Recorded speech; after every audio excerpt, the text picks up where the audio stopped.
Tonight on Debate Amongst Friends, the professor and I are going to give some Super Bowl predictions, some NBA news, including LeBron James versus Charles Barkley, Carmelo Anthony still on the move, and more, as well as the Royal Rumble and its aftermath, starting now.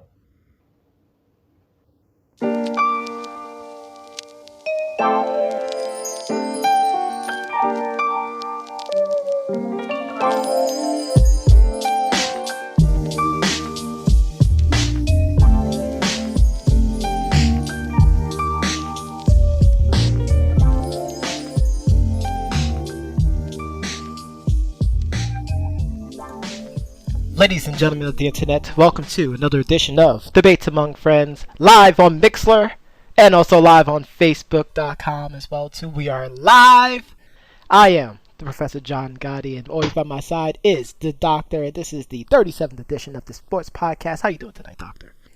I'm doing pretty good, ready for a debate, sir. How about yourself? Always ready to be controversial and attempt to create some cash. Let's just get straight into it.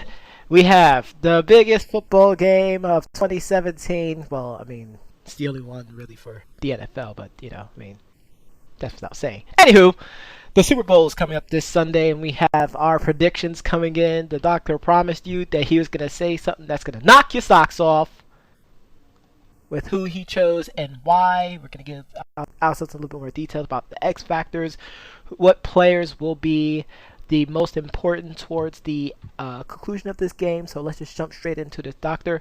Who do you have and why? You know, I'm still trying to wrap my mind around who's going to win this game. I'm glad we took a week to really think about it. But honestly, it's really, really hard to bet against Tom Brady and the Patriots.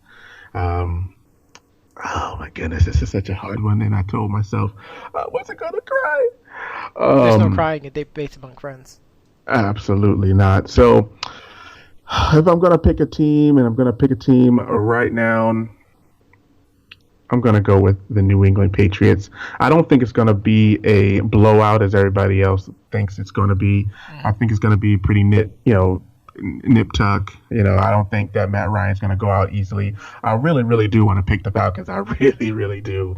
But it's hard. It just so happens. It's really, really hard. I just think that they're going to take Julio Jones out the game and force everybody else to beat them, which I believe everybody has an opportunity to. But I really think Tom Brady's just going to go ahead and win the game. I like that. That's pretty good. For me, what I would love to see is another 2007 where the high point favorite New England Patriots were upsetted. It was the upset of the 2000s, where they managed to lose to the New York Football Giants. That being said, it's really hard to see a completely clean game being played. I think it was pretty clean actually for the conference games. Really, nothing too glaring for us to poke fun at as far as the officiating, but.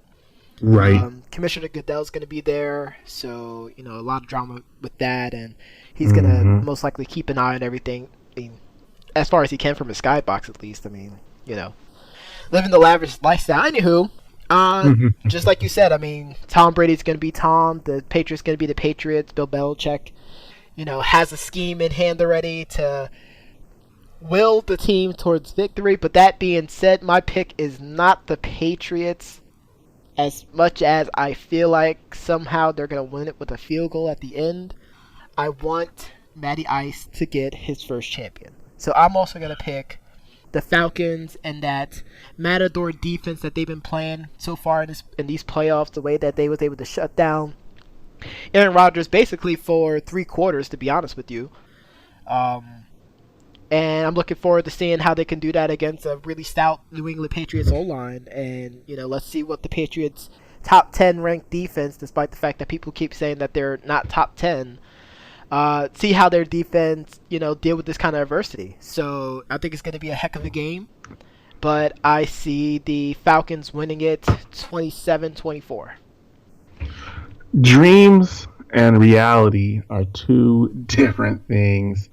And I have to think that Matt Ryan will be dreaming of winning a Super Bowl, but in reality, he will lose to the New England Patriots only because he's going against Tom Brady. And again, I don't think it's just a matter of the Patriots being a better team. I think it's really ultimately about how the Falcons can hurt themselves to lose.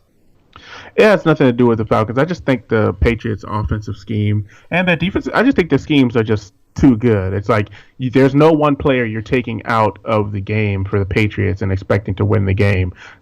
Who cares if Julian Edelman only catches one or two passes because you got 3 or 4 other guys that'll just come out of nowhere and really step their game up like we saw 2 weeks ago. And when one running back isn't doing well, the other running back's doing well. Tight ends coming out of nowhere.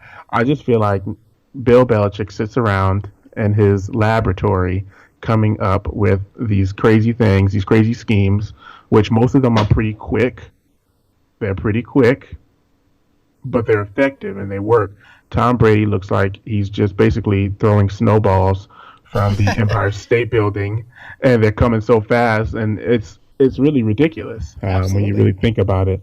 That he's really not even out there. He probably could play another 3 to 5 years at this particular rate because he's not taking any huge hits, nor is there any thinking involved. I don't think he really been touched that much during the year, to be honest with you. Minus like the Texans game in the playoffs. He probably got touched. He probably got touched more in the 4 games that he was off. Buzzing. Oh, he did not just shout out to Giselle. There we go. There we go. Shots fired. Oh God. But yeah, he probably got touched more in those days off than he does on the football field. But I really just think that the Patriots are going to win this game. I just can't see it happening. If you smell what the doc is cooking. Well, I don't know if I'm going to smell it, but I think I get the drift. But let's just talk quickly. X factors. What player do you feel like is going to contribute the most towards the outcome of this game? And let's already rule out Matty Ice and Tom Brady. Mm-hmm. Because quarterbacks tend to always get MVPs with, certain exceptions to the rule.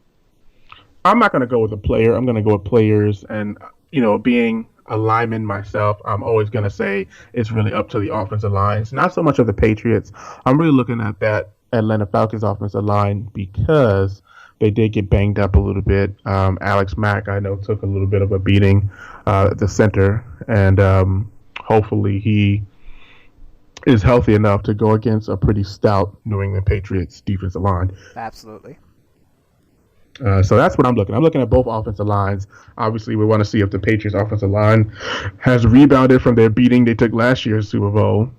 And as I mentioned before, I don't think they're going to allow that to happen again. My X Factor, to be honest with you, my X Factor is going to be Mohamed Sanu. Agreed. Because just like you said, Belichick's going to try to find some way to neutralize Julio.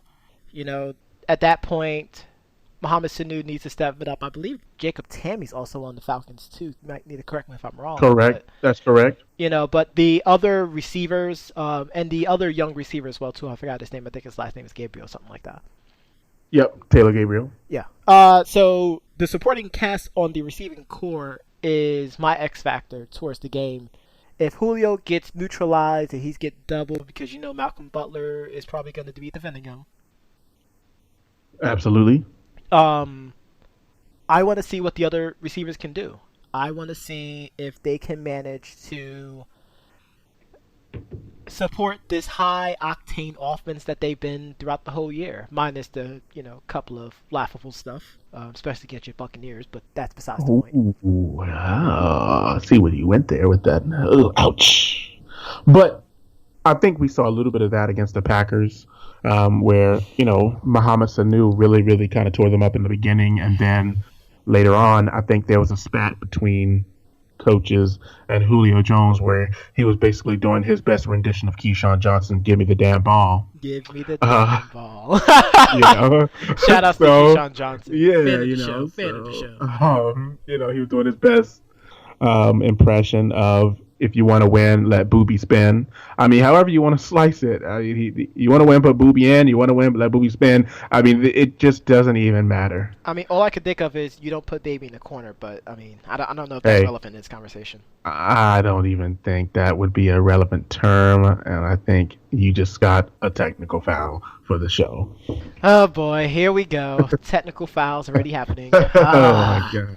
But Oh my that's god. without saying. Let's get to the last part for the Super Bowl. Who do you feel like is going to become the MVP? For some reason, I believe it's going to be like LeGarrette Blount or somebody. I think it's going to be one of the running backs who are really going to step it up. I like that other running back that they use. I can never remember his name, but James White. yeah, that's the guy. But I think that LeGarrette Blount is going to be really, really big in this game because they're going to really want to lean on him to really, really wear down that Falcons team with their up-tempo style and power style. So that's what I'm looking at, LeGarrette Blount. For me, I think it might turn out to be a defensive person on either side of the team. Like someone's going to get like 2 picks. And that's going to be like the catalyst towards either team winning. Once again, I'm a defensive guy. Even though I didn't play football, defense wins championships. But speaking of championships, or lack thereof, let's move on to our next subject. The drama at the meta for Melo. Can I just say how disappointing it was to watch poor Carmelo trying to shoot free throws and people booing him and basically ridiculing him. You don't realize how angry I was. How it was so angry I sad. was to But watch let me tell you that. though, As a Knicks fan, you, as a diehard Knicks fan, that disgusts me. But I told you, like, it really, if Carmelo was a crier, He would have cried right there. Absolutely. Right there on the free throw line. And I'm sure he probably had to take everything in him not to cry, I guess, at the moment. Because he really looked like Roman Reigns out there coming out at number 30, which we're going to talk about later, of course. But Carmelo... I'm mad that you already did that. Oh, of course. Oh, God. We got to talk about that, of course. But what do you think about... I think those, what do you think? I think those fans that was in MSG that night to sit there and boo him should be ashamed of themselves. I mean, not only just boo him, but like you know how trade Melo. Yeah, yeah. They should be ashamed of themselves. Okay, that's sickening. How dare you do that? The same person, and this is one of the things that I always talk about with sports, and I'm a realist when it comes to my sports teams. The same people that you'll sit there and chant out MVP one week, you'll sit there and chant out trade him or he's a bum or get him off the court. Put him in a body bag, Johnny. Well, probably not that. Oh, okay. I mean, we are in the PC world, so I mean, sweep the leg. Just sweep the leg. Okay, well, sweep the leg is more acceptable, but that's one of the gripes that I always had. I'm like, if you're gonna commit with someone, commit with them throughout the whole year. Don't do it halfway and then once you don't like anymore, or once rumor comes around, that's when you flip the switch and do a complete 180. Like, even though I said yes, it'd be a great move for them to trade Melo on a business perspective, I'm not gonna sit there and disrespect and tarnish everything for the Knicks for the past. Well, honestly, in the business perspective, it doesn't make sense because he's still selling the jerseys. I mean, and for what they're gonna get back, unless you're getting back like Paul George or somebody, which they're definitely not. Nope. I mean, it's one of those situations where you're not really getting anything back, especially now with the Cavs, which we're going to talk about. But I see things like the Bulls looking to trade Jimmy Butler, and I could see maybe Carmelo in that particular talk going to play with D Wade for at least a year or two. Might work out where the Knicks at least get Jimmy Butler back, which I think would be phenomenal. But at the same time, we're talking about trading Carmelo to the Cavs specifically to compete with the Warriors, but that's not what we want to see. And as a basketball fan, you want to see the Thunder, you want to see the Rockets, you want to see even the young Minnesota Timberwolves, the Timber Cubs. You know what I mean? Timber Cubs. You want to see those teams make it a little further. Even the Tim Duncan-less Spurs. Which they're still, them. Going to be a threat. Absolutely. But, I mean, I just felt bad for Melo because I know he's a player that really loves the game. And it's not his fault completely not 100% his fault that they just can't win in New York. And it's not like they don't have the talent. They have the talent. The They got problem pretty is solid it's talent. all about the gelling. And start of the season, it looked pretty good. Then we started seeing those cracks, and then the drama happened with the, Derrick Rose, no call, no show, which is a big no-no. I mean, if you can't do that while working at McDonald's, you darn sure can't do that while playing for a professional basketball team or any kind of professional team. You just don't do that. You just can't. Yeah, you can't just disappear out of nowhere. Now the rumors about trading Melo, and the fans are piggybacking on that concept. Like, it just makes me sick. It really does. Absolutely, absolutely. In retrospect, it makes me sick as a fan, but as a man and a lover of the game of basketball, what really makes me sick was the comments made by Mr. LeBron James towards a analyst of the TNT network, Charles Barkley, who also used to be a former player, where he basically went personal. Which I don't know why people take what Charles Barkley says to heart. I never really understood that part. Like, it baffles me every time he says something. Everybody takes it to heart. The heart. That's the problem. It's the fact that I think LeBron James realized that what he said was true, and the fact that it was true, that's why he went low. I mean, was he just calling him SAWFT soft? What, Charles or LeBron? Because if it's Charles, then absolutely. I mean, we've been saying, LeBron was SAWFT for a long time. Soft? I mean, that's what he said. I mean, and it's slightly true. I mean, granted, LeBron plays a lot of minutes, and I know we talked about this briefly, but LeBron plays a lot of minutes. But I think I mentioned that everybody always tries to compare LeBron to Jordan, and I think that's where, number one, Charles Barkley probably hating because Charles Barkley hated Michael Jordan. Yep. So anybody that's related to Michael Jordan. But it goes even further back to what we talked about before. Even though he hated him, he was still friends with him off the court, but he hated him as a competitor, but he always wanted to beat him. Of course. And because he wanted to beat him, he never thought about playing side by side with him. Because what fun is that? Because what fun is that? What fun is that? If you want to call yourself the best in the world, shout out to CM Punk. You got to beat the best. But now you have these super teams that have been developing over the last couple of years. Super teams for what, the past 10 years? But now it's different it started, really, if we really want to get technical about it, it started with the Lakers. True. They tried it. Exactly. And they tried. It was the same year that they lost to the Pistons in the finals. They really tried. It was so terrible. And it's like people forgot about that, though. And no one sit there and ream on them about it, but they'll do that for the Heatles. They do that for the Cavs. And they darn sure do that now for the Warriors. But no one's talking about that Lakers team. But you want to know why they didn't take it seriously? Obviously, the glove was well beyond his... He was basically a mere mitten at the time. The mailman was just taking 1 or 2 trips out per day. These guys were really well over their prime. So that's probably why nobody really thought about it. It was just like really desperate. Did they not make it? I'm sorry. Here we go. I'm sorry. Did they not make it to the finals that year? Did they not make it to the finals that year? I would have to look at the stats to see how great of a player Karl Malone was for that particular team, because he would have been the only X factor, and I don't really remember, but I would have to look at the stats. But they really were old, and I'm not talking like you look at the Celtics when they were doing they were old, but they didn't play old. KG always has this youthful play. Only person that really looks old is freaking Paul Pierce. Yep. I feel like his legs aged 3 times his actual age, so his knees are actually 65. His body might be in his 30s, but his knees are really up there. He just never really played with that speed, and I never understood how he got past anybody. Yeah. But that's another point. You just like the fact that one time when we were shooting around, I kept shooting like Paul Pierce, and he was like, "You better stop it with that pissant shooting style." You really did. But at the same time, we really respected Paul Pierce for everything that he was doing in Boston. He was no scrub. No, never. But speaking of super teams, though, not to jump past Barkley, because I definitely want to get back to that really quickly. But what happens if Carmelo goes to the Cavs and they don't give up Kevin Love? The Knicks would be the dumbest team in NBA history to do. In fact, the Knicks would be what football team gave up Because I want to go with the whole Babe Ruth trade, but there was also another one that happened in football. Maybe you need to help me out because you're more the football historian. A major trade happened with a running back. Oh,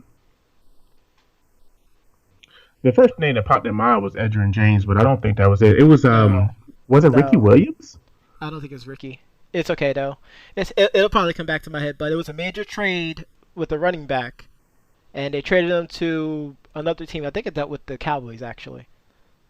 The Cowboys gave him up, but it's okay. It must have been Tony Dorsett when they got Emmitt Smith. That's what it was.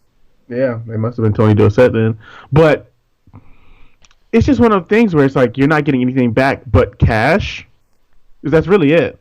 And 2 or 3 of those 7 shooting guards that they have, and 2 of them was the Nick. You want Shump? You're not going to get JR because he's hurt. I don't think you can trade while somebody's hurt. I don't think they allowed that, but yeah, you can. I don't think so. You can. I don't know about that. I think it might be some one of those things where James Dolan is stupid enough to let that happen. How about that? Oh my God! How about that? Dolan.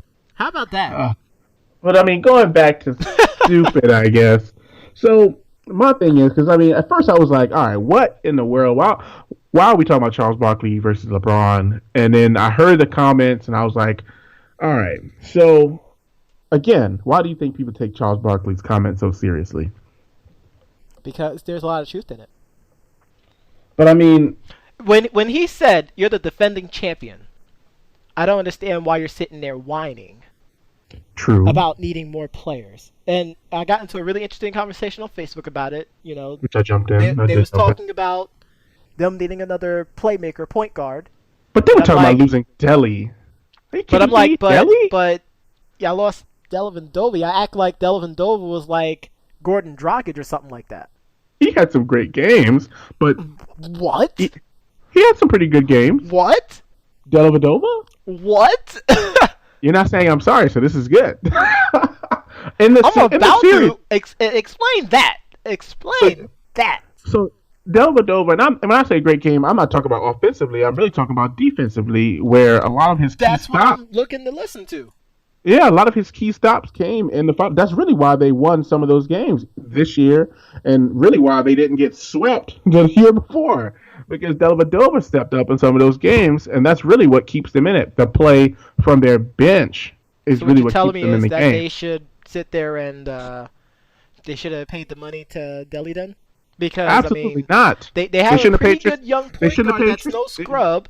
They should have paid Tristan Thompson either. Because all that telling me is then that now... The same way you said not to pay Harrison Barnes. Don't pay him. Don't pay any of them. Exactly. Let him walk. Let him walk! Yes. Yes! You see, Greg Popovich didn't bat an eye to letting Boban go. You know what I mean? And what's Boban doing right now? Have we heard from him? I don't know. He's still playing. What's Delly doing now? Did we hear from him? I don't think he's playing. That was a dumb signing by them. They should have kept Michael Carter Williams. That's a whole nother story. Just saying. But I don't back know to the why. subject at hand. But he is whining, there was some truth in what Charles Barkley said.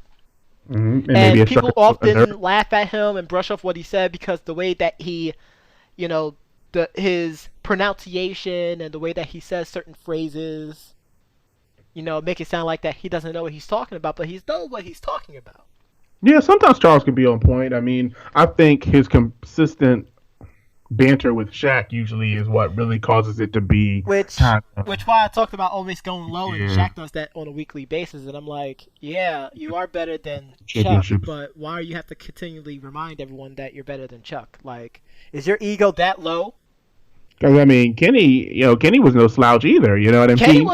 Kenny was a 2-time champ. Yeah, so I mean, I don't know. I just think that the championship thing is really, really getting out of hand. Like, who cares if you won a championship in the past? It's all about the present and the future. I mean, those old championships now are just collecting dust, wherever they are. And here's the biggest argument right here.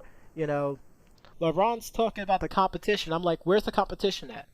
And he wants to talk about, how blah blah blah. He's better than Chuck. Look at my resume and whatnot. Think about it like this: Charles Barkley played at a time that the competition was its most fierce. True. And he still beast it on people. This is true. This is They true. want to sit there and talk about just resume accomplishments? No, get that out of here. No, you can't do When in that. reality, again, maybe LeBron doesn't win a championship if he never goes to Miami. Oh, absolutely. And they don't, you know what I mean? Like, so he might be in Charles's, and that might be why Charles Barkley is so mad. So, I mean, it's something that we're going to definitely forget. I think Charles Barkley's saying, sit there, count your blessing, thank your lucky stars that you got the opportunity to win one, Right. be it 3 now, Absolutely. but, don't sit there and try to act like, oh, woe is me, the competition in the Eastern Conference is so hard because they literally walked through the entire Eastern Conference playoffs last year, and I'm still calling a fix on the Raptors in the conference finals against the Toronto Raptors. Yeah, I can still see why you would say that. We were watching it. I get it.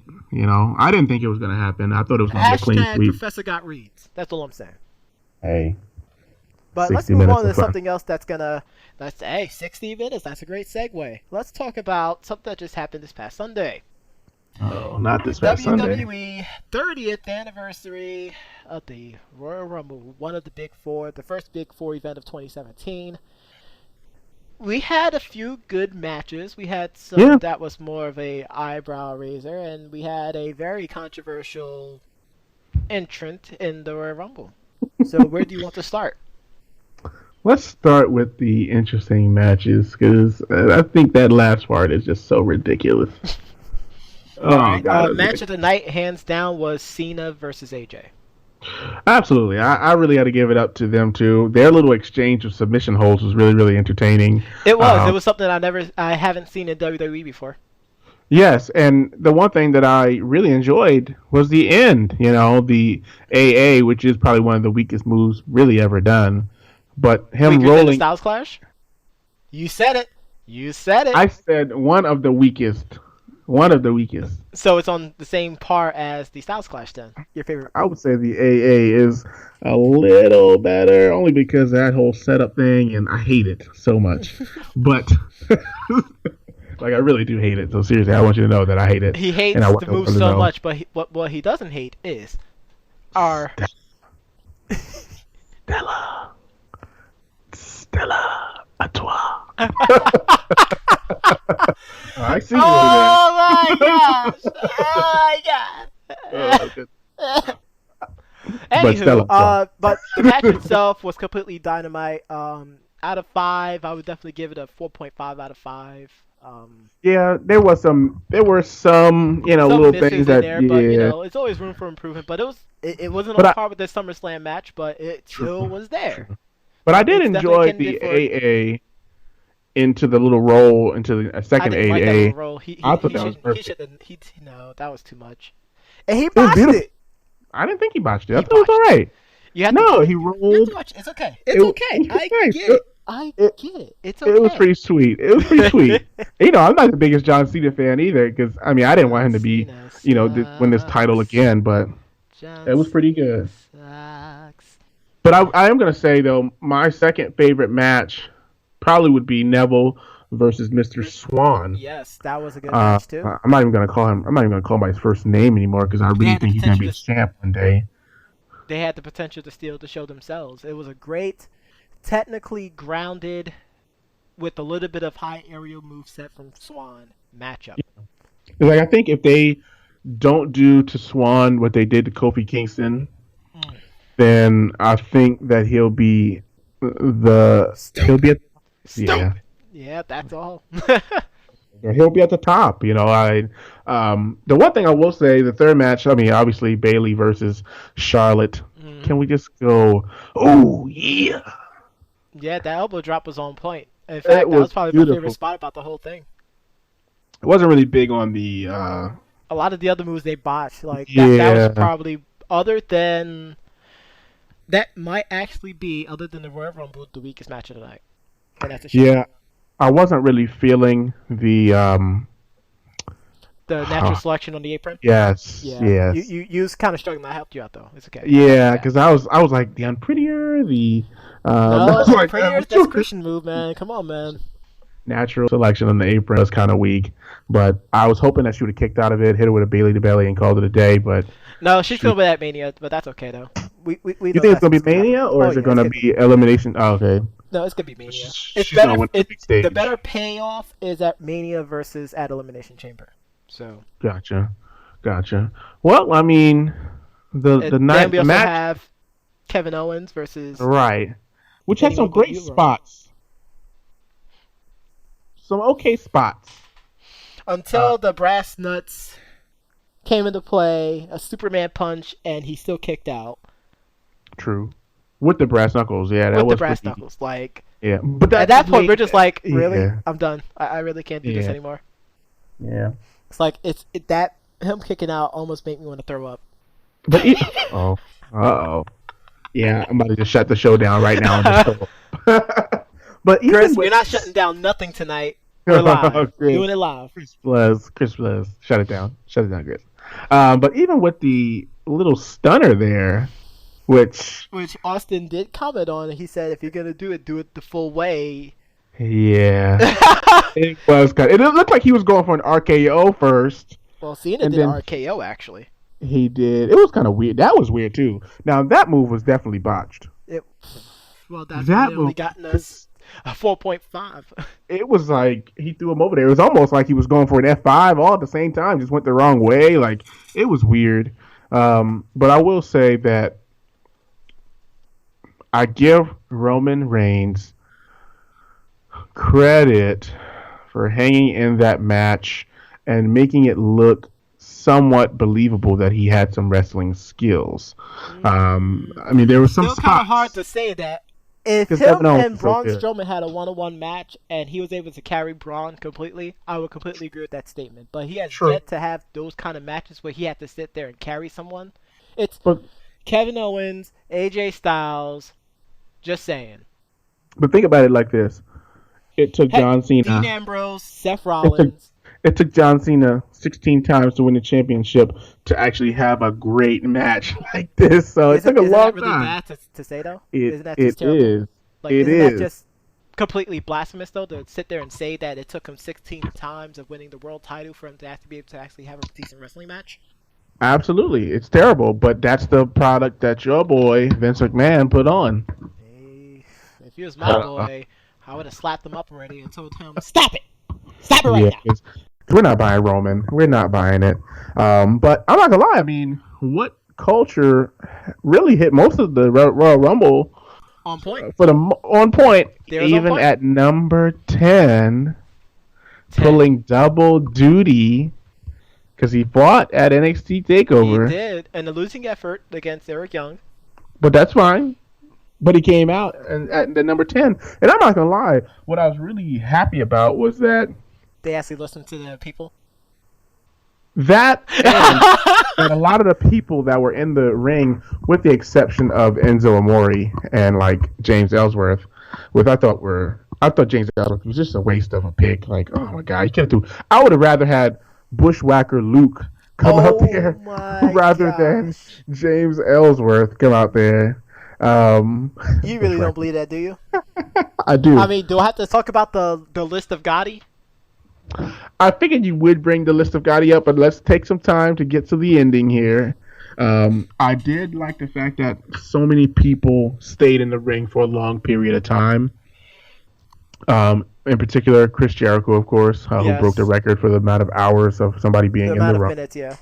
Mm-hmm. Oh, yeah, the minute. I think he went over 4 hours or something like that. Yep.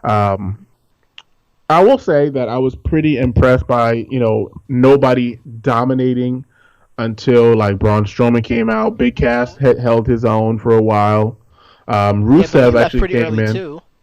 He did, but Rusev came in pretty good, and everybody that came in had some great energy, and it was perfect. The biggest surprise was Braun Strowman being eliminated by Baron Corbin. What was your thoughts on that? I think that's good because Baron Corbin, obviously, they're eventually going to push him. You could tell. I would like that, actually. Yeah. I think that he's much more ready for a main event scene than Braun Strowman right now. I agree. I think they both came in kind of raw, but I think he embraced his character and he has accepted his character.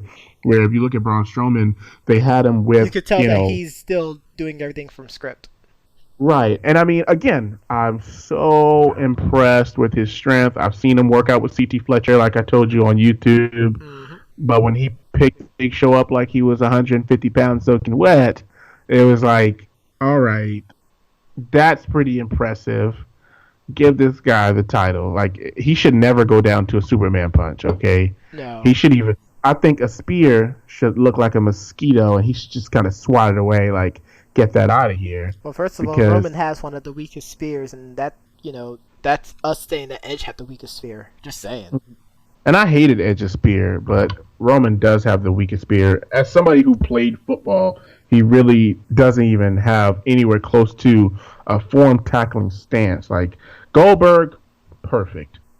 Rhino, great. Yep. Edge, terrible. Roman, just as The terrible. worst. The worst, you know. But as we moved along, obviously things picked up a little bit. No, it didn't. Everything It was did. all in determination. Literally, that whole Royal Rumble was literally about Goldberg, Brock Lesnar, and Undertaker.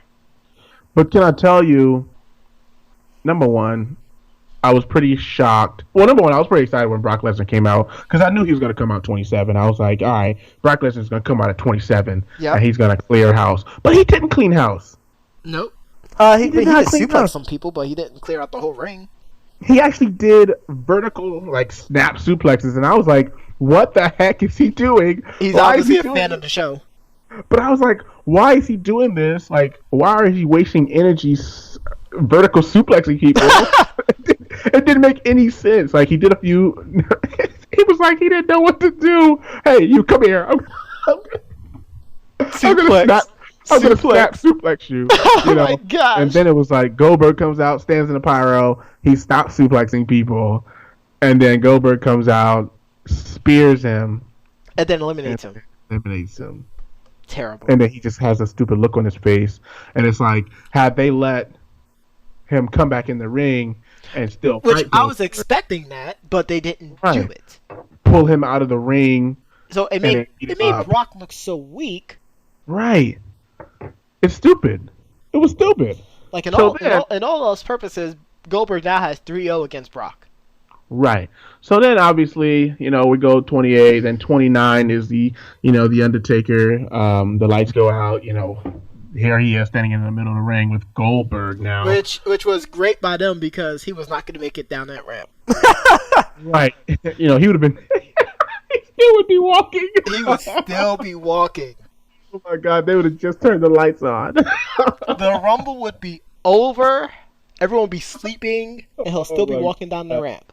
So They'll be getting up in the morning, eating some breakfast, about to head to the next show, and he'll still be walking down the ramp. It's the Undertaker. He made it. So Undertaker, Brock, and Goldberg get into it. Then everybody else jumps in. They get everybody off each other. Then Goldberg gets eliminated by the Undertaker. Yep. That's when it happened. 10, 9, 8. Let's just go 3, 2, 1. Just do 3, 2, 5, 1. 4, 3, 2, 1. Come on, Samoa Joe! Come on, Samoa Joe! Damn it! Oh, gosh. Damn it! Oh my god! It's the big dog! It's like someone very famously once said, shout out to King Ross, I put my fingers into my eyes. The big dog is coming down to the ring! Michael Cole, Please. I would have slapped the heck out of you. And I've been sitting there. Don't you dare call him the big dog. The only dog that's in the wrestling industry right now is that old one that's in the ring that everybody thought was going to win this match. And that's The Undertaker, the old dog. That's it. Like, am I not the only one who was like, are you kidding me right now? Like, so many... Did you get a chance to look at the video showing the people's reactions? I watched it several times. Yeah, it was About 7 to 10 times. I watched it laughing at my desk while people were talking about their claims and whatnot, and I'm just like... I was just like, I'm I sorry. can't I didn't mean believe to you laugh. really did this. Vince, did you really sit there and write that on that paper right now? Romans number 30. Yes! Oh, I that can't gift right believe there, man. that. I can't believe he put him in this Rumble. I can't believe he eliminated the Undertaker of all people. I can't believe he was the final four. I can't believe he was in there. Period. Like that would have been like AJ Styles coming out. I can't believe he was the final three. I just can't believe he came out there. Period. I couldn't believe it. I was like, oh my! Like their reactions was And then our I can't reaction. believe he eliminated Bray Wyatt, who we thought was gonna win. But when he got that RKO, oh my god! I was so happy, but then it dawned on me that, oh no, Randy Orton. No, Randy Orton won. Randy Orton won. We're back to 2009. Yes, he hears voices in his head. They talk to him. They talk to him. So, we're back. In complete disdain and out of great angst, I decided to start up the hashtag list of Gotti, which is a list consisting of all the people who I felt was better off to win this Rumble than Randy Orton and Roman Reigns. In fact, I'm going to add one more to that list right now.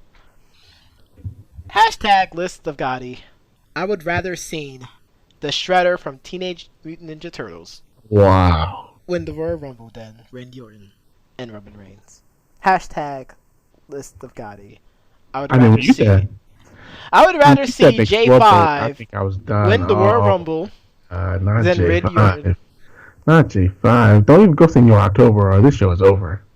I would rather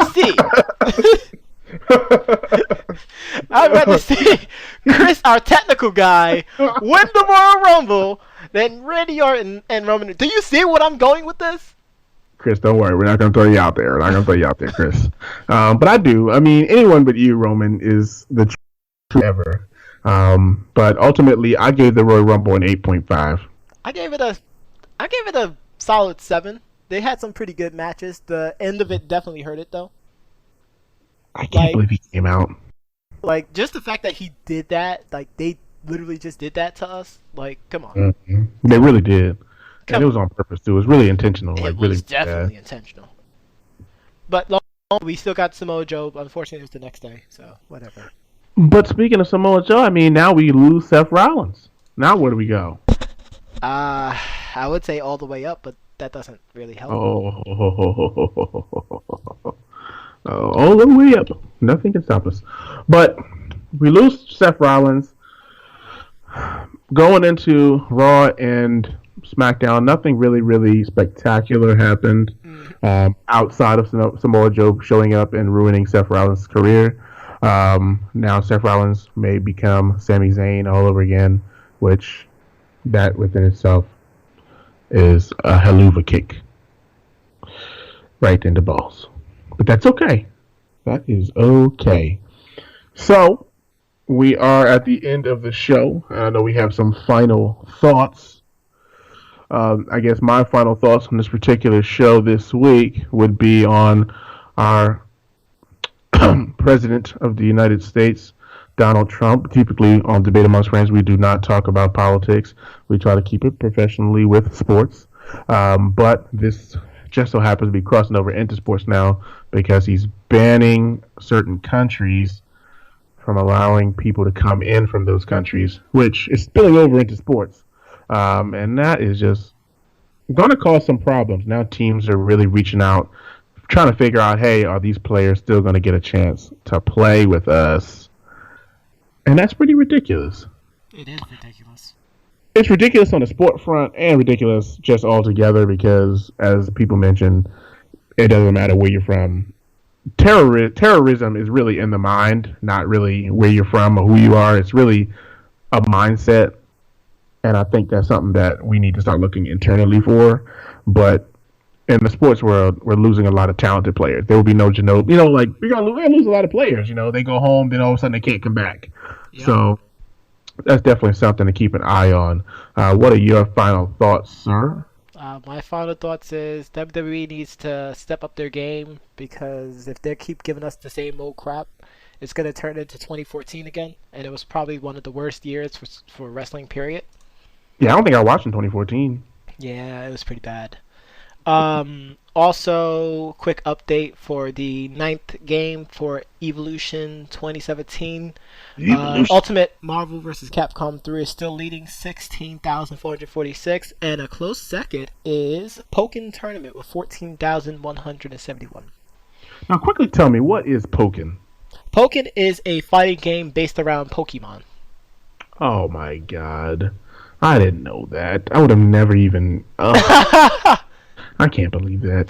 But it's not every single Pokemon. It's only certain ones that you can actually see in combat, kind of thing. Oh my god! Please don't let that win.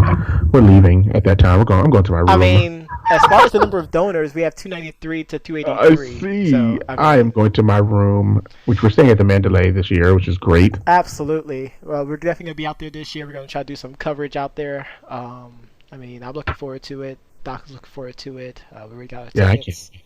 Again, if people don't know, I mean, even if you're just coming out to watch, I think it's so great. If you know somebody that plays fighting games and you want to support them, that is phenomenal. But I think just being there, I think I used the word electric earlier. Yes, you did. And it's such a great feeling. You know, you can feel the boyhood dream that's become a reality right there on stage at the Mandalay Bay. Mid-July, I think it's July 14th to the 17th. Yes, 14th to the 16th. 16th. I always feel like it's the 17th. Remember, you need that one day hangover. We're leaving on the 17th. You need that hangover day.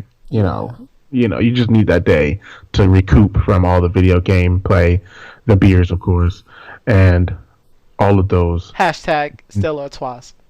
Yeah, all of those Nash players that you have to subject yourself to. I don't think there's going to be as many Nash players this year because of all the different buffs and stuff, but we that's a totally different segment within itself. In fact, I'll probably put up an article on that on our Facebook page. Please do. Please do. But I think that was my final thought. That was your final thought. We definitely appreciate all the people out there who tuned in live. We're trying to figure out different ways to make sure that we're accessible, either be through social media, live, going live on Facebook. I think eventually we're going to go live on YouTube. We're on Discord to take your questions and comments.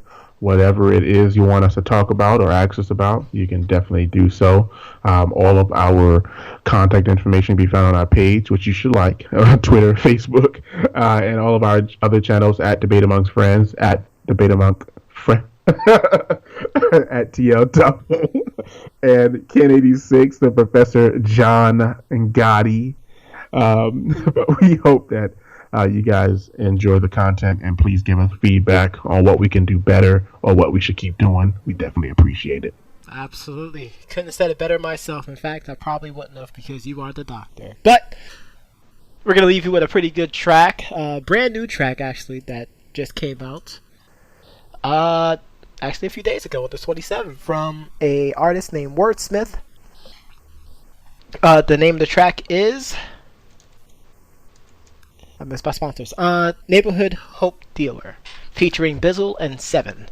And just like the doctor said, we look forward to speaking with y'all again every single Wednesday, 8:15 p.m. Eastern Standard Time. I am the Professor John Gotti. And I'm Dr. Wednesday Night. And we'll catch you again soon. Peace and love.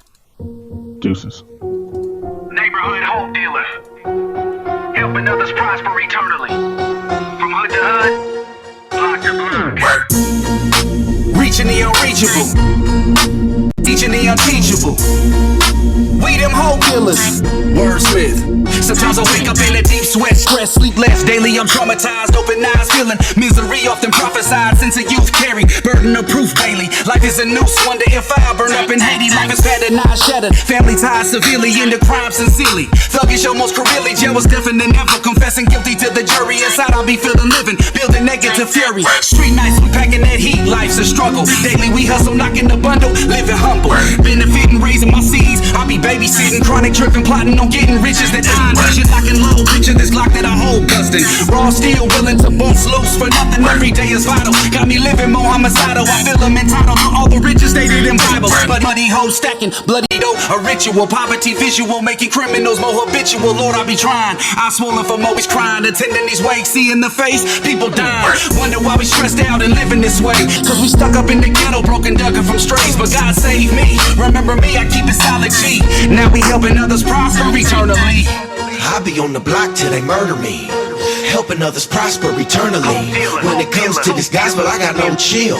For real, I can teach you how to hope deal. Neighborhood hope dealer, hope dealer. We some neighborhood hope dealers, hope dealer. Okay, neighborhood hope dealer, hope dealer. We some neighborhood hope dealers. Let's go. You already know what it is. It's God over money till I'm gone with the wind and the smoke disappears. The flow's more potent than tying your dome off with a rope. Then check dope and broke for your ass from a pocket full of blue dolphins. Now the church on the block with a new offering. Not by the rock, but I got too far in it. Now I march with the saints like a dude brawling for new orange. Now we ain't lukewarm and we too fortunate. Separated for too long and just caught up in the goose in the loop. But the truth with the father, you just in the cool orphanage. Home is waiting on you, but Satan make love sound like it's hating on you. If you lost, I'll run across the nation for you, and I can take you to the Savior for the decision. I can't make it for you. Pistol. I be on the block till they murder me, helping others prosper eternally. When it comes to this gospel, I got no chill. For real, I can teach you how to hope deal. Hope dealer, hope dealer. We some neighborhood hope dealers, hope dealer. Okay, neighborhood hope dealer, hope dealers. Neighborhood hope dealers. Let's go. Slow creep, rolling 4 deep up in the Malibu. I slide through where they slide through and serve beef like a drive-through. My crew brings Christ to the alley. I'm a Cali fool, feed him the rock, call it the alley-oop. Yeah, Brody, you shaking while I bring the word. Gunshots, holding prayer circles where they sing the curve. We make disciples wear their toting glocks, cause it's funkier than dolphin socks. The block side of this the most things. They rock product till the whole thing drops. Chopping and hit the block for more green knots. God's the father and before he's mocked, he'll make your whole team flop like some codeine shots. Yeah, I keep telling them we out here, baby. Not once a year either, we are out here daily. I've been where the gang bang. You ain't do it yet? Christ did the same thing. Who do you play? We bring the truth to the set where you can lose your neck. Dope dealer or hope dealer. Who do you back? When it comes to the gospel, I got no chill. For real, I can teach you how to hope real. He's the bread of life, boy, it's so real. I don't just wanna slice it with the whole meal. When it comes to this mob, and I got no chill. For real, let me teach you how to hope real. I be on the block till they murder me, helping others prosper eternally. When it comes to this gospel, I got no chill. For real, I can teach you how to hope real. Neighborhood hope dealer, hope dealer. We some neighborhood hope